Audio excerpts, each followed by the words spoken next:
Alright, so I heard that my last video got all jacked up as soon as you got to the intersect part. So I'm going to show you how to do this next example here using the zoom feature.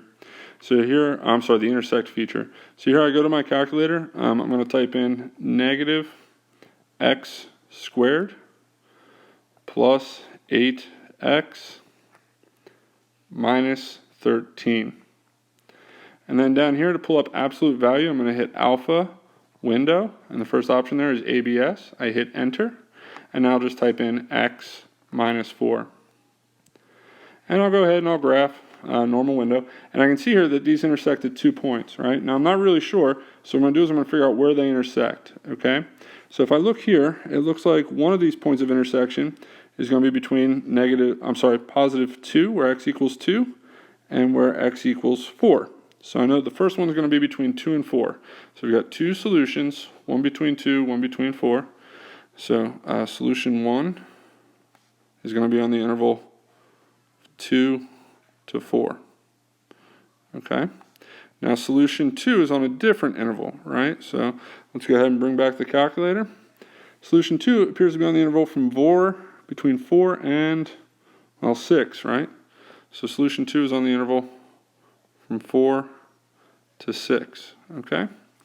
So now I'm going to use my intersect feature. So to get to that, I'm going to go ahead, I hit second, trace, and you can see option 5 here says intersect. Now it's going to ask me for a left bound, right? Now I can either use the cursor and just move to the left of that intersection, or I already told you that it starts on an interval at 2, so I just type in 2 and hit enter. And you see you get this bar, that's going to say that's my left boundary. Now it's going to ask for a right boundary. And again, I can either scroll over or I can just type in 4, hit enter, and make that my right boundary. And there you see that box tells me that the point of intersection is at 2.697. So if it says round to the nearest thousandths, I'll put 2.697.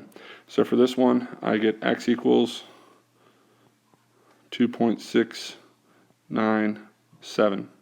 Now to find the next one, I'm going to go through that process again. So again, I hit second, trace, option 5.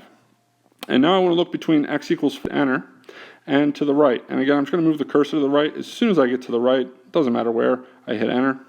And it tells me that point of intersection is 5.3027. So I'll round that to 5.303. So x equals 5.303.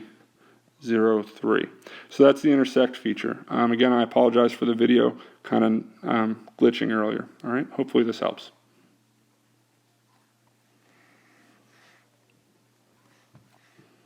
I swear I know how to use this thing. There we go.